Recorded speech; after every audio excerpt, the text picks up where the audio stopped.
Hola guys, balik lagi sama gue. Dan kali ini gue mau bahas timnas. Seperti yang kita semua tahu, semenjak terakhir kali timnas berlaga di round 2 pra Piala Dunia kemarin, gue udah jarang banget bahas timnas ya. Dan sekarang akhirnya gue akan bahas timnas lagi. Dan kali ini gue akan bahasnya adalah gimana menurut opini sotoy gue, apakah timnas bisa lolos dari round 3 ini langsung ke Piala Dunia atau ke round 4 atau bahkan mungkin amit-amit tersingkir. Sebelum itu gue mau jabarin dulu lawan-lawan timnas Indonesia di grup C ini. Kan setelah kemarin pembagian undian grup dari pot 1 sampai 6 itu timnas akhirnya tergabung di grup 3 ya, di grup C itu ketemu Jepang lagi dari pot 1 kan, ketemu Australia lagi dari pot 2. Jepang sama Australia kita udah pernah ketemu ya di Piala Asia Senior. Eh, Ketemu Arab Saudi yang nanti malam nih akan bertanding lawan kita. Kita tandang dulu, dan Arab Saudi ini dilatih oleh mantan pelatih City ya, Roberto Mancini. Dan 2 tahun lalu juga baru bermain di Piala Dunia yang match pertama langsung menang lawan Argentina. Walaupun itu menangnya menurut gue itu hasil curang sih. Tapi ya udahlah gitu ya. Lalu ada Bahrain juga, negara Timur Tengah yang dulu waktu zaman timnas masa-masa kegelapan tuh pernah mengalahkan kita dengan skor telak 10-0 itu, dan pada saat itu gue nonton matchnya. Kalau diingat-ingat tuh masih sakit sebenarnya kalau ingat match itu. Lalu ada juga China dari pot 5. Kita dari pot 6, pot paling bawah lah. Dan itu make sense, masuk akal. Kenapa? Karena memang kita di antara 5 tim ini peringkat FIFA kita paling rendah, 133. Yang paling tinggi udah pasti Jepang, diikuti Australia. Jadi sesuai pot pembagian grup ini menurut gua itu udah cukup fair, udah cukup adil. Nah, sekarang gimana peluangnya menurut gua eh, tentang apakah kita bisa lolos langsung peringkat 1-2 atau kita peringkat 3-4 atau bahkan kita amit-amit peringkat 5-6 alias tersingkir. Ini menurut opini gue ya. Kalian mau setuju, mau kontra, bebas. Kita opini masing-masing sebagai pendukung timnas Indonesia. Tapi kalau menurut gue jujur, untuk peringkat 1-2 itu dalam tanda kutip ya, itu udah di-booking sama Jepang dan Australia secara realistis di atas kertasnya.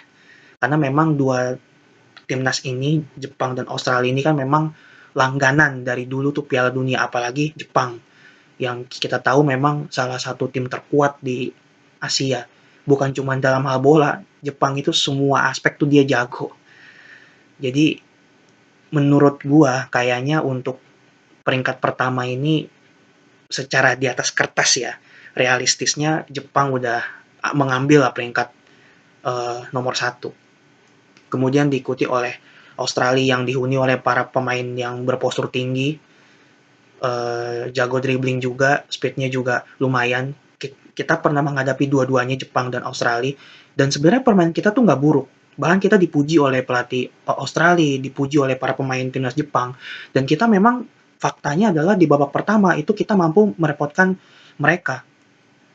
Cuman di babak kedua kita mungkin karena stamina juga udah mulai kendor, jadinya kita ya ibaratnya kalah lah. Tapi secara permainan itu sebenarnya kita nggak kalah, apa ya, terlalu jauh banget gitu, enggak. Kita ada progres juga yang signifikan di bawah Sintayong, dan itu fakta ya gitu. Dengan perpaduan pemain lokal dan pemain diaspora atau naturalisasi, Sintayong nih yang gue lihat sampai sejauh ini tuh berhasil membuat timnas semakin maju, semakin berkembang. Yang tadinya kita hanya berkutat di kawasan ASEAN doang, yang tadinya kita hanya bisa tandang mungkin ke Hanoi, ke Singapura, ke Thailand. Sekarang kita udah tandangnya tuh ke Arab Saudi, ke Jepang, ke Tokyo ya, ke Australia, ke China, ke Bahrain gitu. Jadi kalau menurut opini sotoy gua untuk lolos langsung ke Piala Dunia peluangnya mungkin di atas kertas tuh hanya 20% menurut gua. Karena di atas kertas tuh rasanya sulit, cukup sulit ya untuk melawan Jepang dan Australia. Tapi bukan berarti gua tuh nggak bilang kita pasti kalah, enggak. Tapi berat untuk mengalahkan Jepang dan Australia. Tapi tetap kita harus optimis. Di kandang di Tokyo dan di Australia, sebisa mungkin kita minimal banget 1 poin, minimal. Tapi kalaupun kalah, it's okay. Yang penting mainnya jangan sampai berantakan aja. Dan di kandang kita kalau bisa di kandang semua tim itu wajib menang gitu loh. Kalau seandainya kita di kandang asumsi semua menang, kita udah dapat 10 poin. Ditambah misalkan dengan 5 kali seri nih ya, anggap ya, kalau misalnya kita away-nya semuanya seri. Jadi kita total mengoleksi 5 poin, kita udah mengoleksi 15 poin. Dan gua rasa 15 poin harusnya itu cukup untuk minimal 4 besar aja tuh mestinya cukup. Karena menurut gua kayak China dan Bahrain pun kemungkinan juga akan dilahap juga sama Australia dan Jepang gitu. Jadi harusnya sih nggak terlalu mengkhawatirkan banget gitu loh. Uh, tapi gua rasa kalau untuk Australia harusnya sih lebih sedikit lebih mudah dibanding Jepang ya. Karena gue inget banget waktu yang kita kalah 4-0 itu kita mainnya nggak jelek sebenarnya. Cuman kita kalah stamina aja kalau yang gue lihat. Dan masih sering melakukan blunder-blunder yang nggak penting lah kalau kalau menurut gue. Lalu kita lanjut ke peringkat 3 sama 4 nih.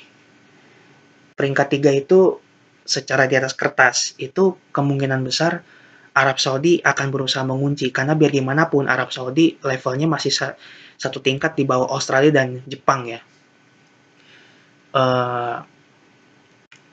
Dan tim-tim kayak Arab Saudi ini kan lebih mengandalkan fisik, lebih mengandalkan speed. Jadi gua rasa kita lebih bisa untuk mengatasi harusnya. Apalagi kita ntar malam kan memang akan menghadapi Arab nih. Makanya gue juga bener-bener menunggu dan penasaran. Semoga hasil yang terbaik. Kalau bisa menang-menang, minimal seri lah. Kalau bisa jangan sampai kalah. Tapi untuk posisi klasemen, gue rasa kalau peringkat 3 masih cukup realistis lah. Masih 45% bisa dapat.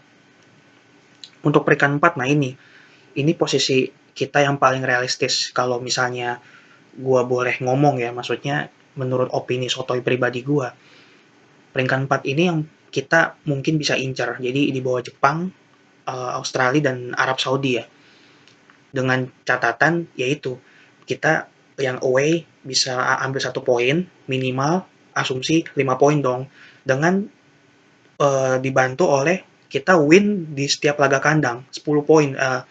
Sorry, berarti kalau 3 kali 5 15 poin berarti ya. 15 poin ditambah 5 poin berarti 20 poin, sorry.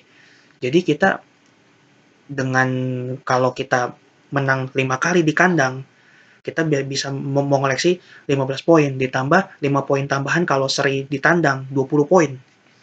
Sorry, tadi gue salah ngitung.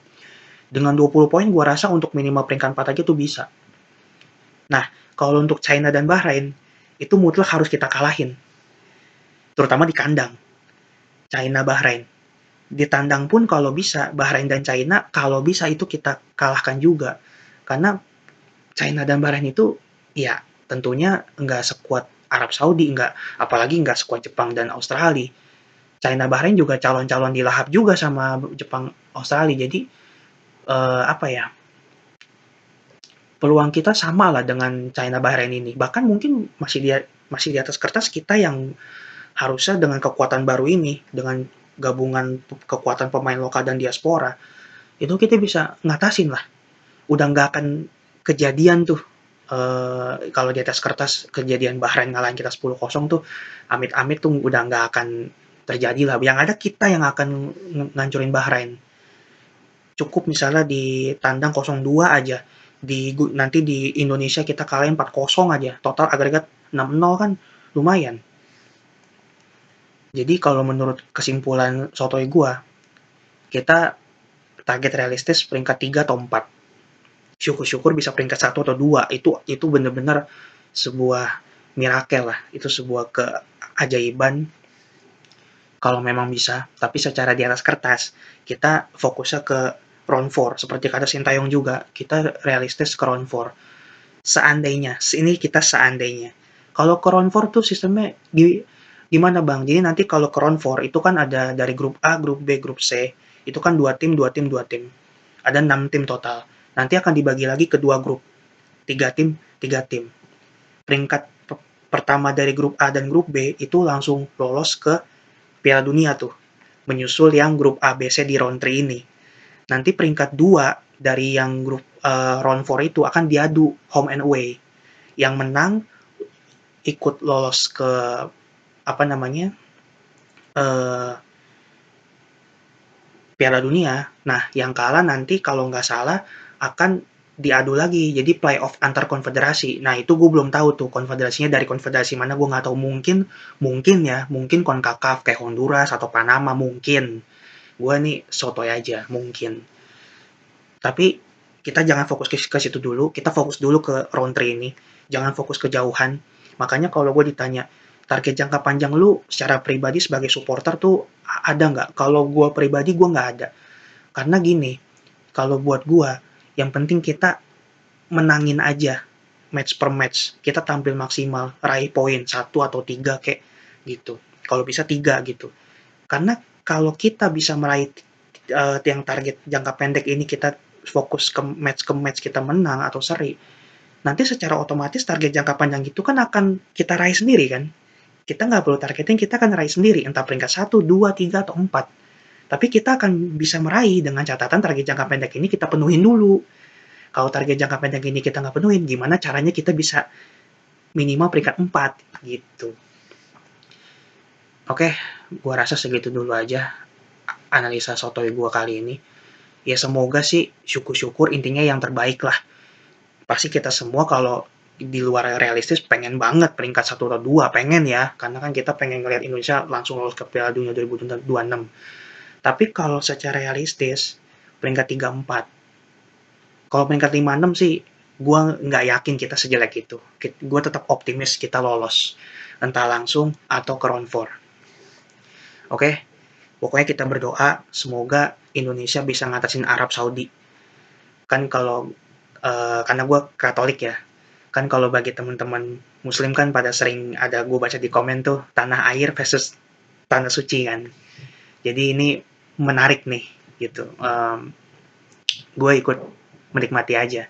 Intinya tetap kita dukung timnas, dan gue juga baru dapat kabar ya kalau ternyata Martin Paes tuh bisa membela timnas di laga lawan Arab ini.